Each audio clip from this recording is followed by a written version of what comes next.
Welcome to the Fantasy Football Prophet Podcast, hosted by Craig Phillips and Jeff Torrey. Visit us at fantasyfootballprophet.com. And now your hosts, Craig and Jeff. Welcome everyone to the Fantasy Football Prophet Podcast. I'm Craig Phillips. Once again, no Jeff Torrey today, so sorry for all you Jeff Torrey fans. You got no Jeff today. He'll be back Thursday night, which I guess is kind of a disappointment because tonight's Waiver Wire episode, and Jeff has been a Justin Jefferson guy as many times as we could talk about it in the offseason. Jeff, hyped up Justin Jefferson, and the week that Justin Jefferson is going to make our Waiver Wire show, Jeff is nowhere to be found. So he can talk about that Thursday night, which it was a good call on his part if this can continue. Either way, Jefferson looked great. We'll talk about him in a minute. But before we do that, make sure you guys go check us out on Twitter at the FF Prophet or Instagram, Fantasy Football Prophet. The website's fantasyfootballprophet.com. And then you go check us out on YouTube as well, youtube.com/fantasyfootballprophet. So before we jump into Waiver Wire today, I want to talk about the Monday night game and the Sunday night game, which we didn't get to talk about yesterday. So Monday night game just wrapped up. Chiefs win 34-20 over Baltimore. Chiefs had that thing pretty much in control most of the game. Baltimore came within a score there, but it was all Chiefs. Patrick Mahomes went crazy in the first half to put up big numbers. Second half, not so much, but ends up being just a terrific game for him again with 385 yards, 4 touchdowns. The guy's just unstoppable. He spread the ball around on the touchdowns there. Sherman caught one. Fisher caught one, the left tackle. Tyreek Hill did catch one, and McCole Hardman caught one as well. Hill had 5 catches for 77. The yardage leader was Travis Kelce with 6 for 87. And the receptions leader was actually Sammy Watkins with 7, who had 7 for 62. So spreading the ball everywhere there for Mahomes. I mean, can't go wrong with Mahomes. Clyde Edwards-Helaire, 20 carries, only turned it into 64 yards. He caught 5 balls, though, for 70. So we had a nice 134 total yards on the game. So that was, if that's the worst you're going to get from him on the ground, you'll take that because it's all his backfield with the 20 carries. Thompson and Williams had 2 apiece, so they're not involved. It's all Edwards-Helaire. So you'll take it. It's a bad yards per carry game, but who cares? He got 134 total yards. That's really all that matters. The Ravens side of things, this was the Lamar Jackson you don't want to see here. 15 to 28, 97 yards, 1 touchdown, throwing the ball. He carried the ball 9 times for 83. So again, we talked about this a lot last year at the beginning of the year before he really turned it on, is even at his worst, he at least gets you the rushing yards to make it okay, but even this one really wasn't okay from a points perspective. It was a really poor game for Lamar, and we're not seeing quite the same Lamar Jackson for, the last 2 weeks as we did last year. So, I'm not going to get worried. This is a tough matchup. It's Lamar Jackson still, amazing quarterback, but maybe we don't just plug him in there at the top anymore. Russell Wilson, Dak Prescott, those guys have been terrific. And Lamar is maybe just not an automatic one right now. Other players on the ground is actually, other than Jackson, was led by Gus Edwards with 4 for 39. Mark Ingram, 7 for 30. He had no catches off a target. J.K. Dobbins, 1 for 6. He did catch 4 for 38. And then through the air, you see, based on Lamar Jackson's numbers, nothing's getting going here today. Mark Andrews, 3 catches, 22. Marquise Brown, 2 for 13. Just terrible. Nick Boyle gets the 1 touchdown on a 5-yarder. Duvernay looked great on the kick return, but it's just not much going. I don't know what to say about that from Baltimore. It was a tough game. They should bounce back. They're obviously a great team. I just put this one behind them. Doesn't really make a difference. They'll be fine. So moving on to Sunday night game, we had the Packers-Saints. Packers won that thing 37-30. Aaron Rodgers, great season, continues, 283 yards passing, 3 touchdowns, no picks. It was a huge game for Alan Lazard. So again, where's Jeff when you need him here? Another one of Jeff's, I guess we call Jeff's guys, right? Justin Jefferson, Alan Lazard. Alan Lazard, 6 catches, 146 yards, and a touchdown without Devonta Adams, obviously. But Lazard showed he can play, and right there, we've been talking about this, the last couple weeks. Is it Lazard? Is it Valdez-Scantling? Which one's the true number 2? I think Lazard just put his case to be the true number 2 right there with that game. On the ground, Aaron Jones got himself 16 carries for 69 yards. He got a touchdown out of it, 2 catches, 17 yards. So, solid game for the Packers. Saints, a decent game for Drew Brees without Michael Thomas there. I would say 29-36, 288 yards, 3 touchdowns. Very, very solid. And most of those going to Alvin Kamara. 13 catches, 139 yards, 2 touchdowns there. He only ran the ball 6 times, but got 58 yards out of that. He's amazing. He just is. Great, great player. Latavius Murray did get 12 carries, turned it into 58. Emmanuel Sanders caught 4 for 56, got himself a touchdown. Traquan, I was hoping for a little better game from him, but 4 for 42 for him. So, all right, that wraps up all of our games that we didn't get to talk about. So, jumping in to waiver wire. So, I guess I cheated a little bit this week on waiver wire, and I jumped it up to the 50% mark. Normally, we only touch on players that are owned in 40% of ESPN leagues or less. I'm going up to 50% this week.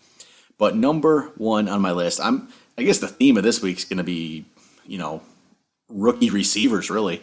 There's, let's see, what I've got, 1, 2, 3, I think 4, at least 4 rookie receivers on this list today. It's going to start off with Justin Jefferson. Jefferson, wide receiver for the Vikings. He played terrific last week. Cousins was really looking for him. Adam Thielen didn't have much of a game. So Justin Jefferson, he's not going to do that every week, obviously. But he is going to be an effective player who is going to have a role. So Justin Jefferson should be on your bench at least. I don't know about plugging him into the lineup necessarily next week, but he should be somebody who's on your bench. And at this point, I'm sure there's somebody we can drop, right, to make room for a player of that caliber. So Justin Jefferson, in his 3rd game in the league, putting up big numbers, one of the top receivers for the week. I don't see how you don't find a way to put him on your team. So Justin Jefferson ended up being my number 1 waiver ad of the week. And he is, 33.5% owned currently in ESPN League, so he's out there in quite a bit. Number 2, I went with Alan Lazard, who had just talked about that huge game. I know Adams will be coming back, but I think Lazard is going to be useful and going to be in part of this offense. He's 39% owned right now. And I think he's, this game was the big game. The 2 before that, he had, 5 targets and 4 targets, which isn't, massive. He at least was getting something. I think in week 1 he did get the touchdown as well, made it a better game. So Alan Lazard, go pick him up as well. I think he definitely should be on a team. Then I got a couple Patriots running backs, which if you're hurting for running backs, this last week was the week when everyone was out there. This isn't really that week. Rex Burkhead, Sony Michel, exactly how they're going to be used, I'm not sure. I think it's probably more of a sure thing that Burkhead's going to consistently have a role on this team. Sony Michel could be passed up by a returning Damian Harris here at some point, which actually Damian Harris I think is worth a stash as well on your team. I wouldn't, if you're in a deeper bench, you have some kind of room. Damian Harris maybe is a stash, but Burkhead, Michel, they got to at least be looked at. I feel more confident in Burkhead, but this is the Patriots, and this is what we always do. This is every single year.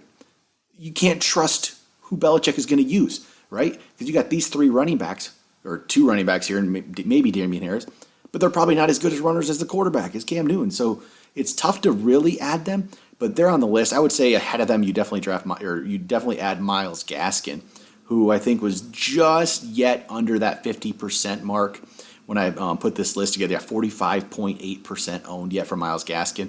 He's the clear one in that Miami backfield. So go pick him up. Yeah, well, as soon as I say that, of course, maybe Matt Breida will finally come on, which I guess is still, I'm hoping, but it doesn't seem very likely. Myles Gaskin is the number 1 there. He should be on every single roster right now, and he's less than 50% owned yet. And here we go. Couple more rookie wide receivers. I'll throw 3 of them right here.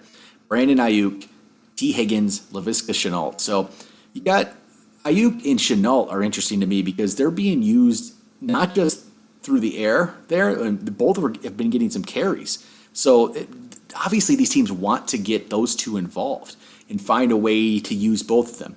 They're a little hard to use right now. I do believe that. It's not going to be consistent, but you can see the effort to get them involved. So like Shenault here, he's 35% owned currently in ESPN leagues. This past game, he had 5 catches, 33 yards, only had 1 carry, but the week before, 3 for 35, 5 carries for 37 yards. The week before, 3 catches, 37 yards, a touchdown, and 2 carries. So they're finding a way to get him involved in the offense, and I love to see that. And so Brandon Naiuk comes in. He was injured, obviously, early on. He came back in week 2, kind of got involved in the offense a little bit, but week 3 is where he finally shined, you would say. 5 catches, 70 yards off 8 targets. He also had 3 carries for 31 yards and a touchdown. They're looking for a way to use him, and you love to see that, especially with a team that needs the help at wide receiver. Deebo Samuel's not back yet. George Kittle's been injured. They need Mostert's hurt. The running back Coleman's hurt. They need playmakers, and Naiuk maybe can be that. And then we have T. Higgins. So T. Higgins not being used to that level like Shenault and Naiuk are being used. But Higgins, in week 2, he had 3 catches for 35 yards off 6 targets. In this past week, 5 catches, 40 yards off 9 targets. But the big thing is he turned him into 2 touchdowns. So they are looking for him for sure. And he jumped. Let's see here. He had 3 red zone targets Sunday. Got 2 of them for scores. It's just he was being looked at there in the red zone. So T. Higgins, again, I'm not going to maybe throw him in my lineup next week, but you put him on your bench, and if it happens again, make the move there. Here we go. We've got a veteran running back, Carlos Hyde for the Seahawks. And this is just waiting to see what happens here with Chris Carson. It's a knee sprain. How severe it is, we don't really know. Will he miss time? Will he not? Not sure as of Monday night recording this, but you go pick up a Hyde just in case. Hyde should be the guy. I know Travis Homer's there as well, but I believe it would be Hyde. So go throw him on your bench.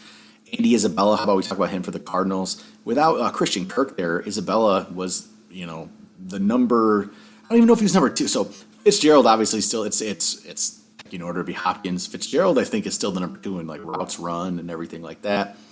And then you got Andy Isabella, who's there. I mean, Keyshawn Johnson probably played just as much as Andy Isabella, but he got the 2 touchdowns. And sometimes that can turn into something in the future. It might not mean, maybe they weren't looking for him necessarily as that yet, but when he pulls off that kind of game, it could change to his favor, especially if Kirk is to miss any more time. So Andy Isabella is he's worth looking at, I would say, on your team. James Washington for the Steelers. This is just kind of waiting to see again. Is Deontay Johnson going to be back for week 4 with the concussion? We'll see if he comes back or not. If not, James Washington is worth an add there. I'm going to throw Alshon Jeffrey here. So Alshon, he should be coming back possibly, you would think, this upcoming week or very soon here.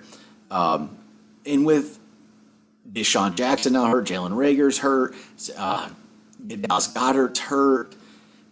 Will Jeffrey play? We're not. It's not 100% sure he'll play week 4, but he's going to ramp up in practice this week, and we'll see. And if he does, maybe we've just completely forgotten about Alshon, and we shouldn't. He's owned in 13.8% of leagues. Haven't really been expecting much from him, but with all the injuries there, it becomes something that might have to look at, and it might not be. You're not going to throw me in the lineup right away, but let's see what happens there. Then we got a couple tight ends here. Mo Alley Cox from the Colts. I've liked what I've seen from him in the these last 2 weeks, and I think he can take that job from Jack Doyle. I'm not terribly concerned with Doyle there. And Mo Alley Cox, though, he's 8.6% owned. He had 3 catches for 50 yards and a touchdown. He's become involved with this offense, and I can see that starting to get more involved. So he's possibly worth an add. And also Jimmy Graham here. So Jimmy Graham, I guess pretty much everyone just thought Jimmy Graham's done, right, going into this year.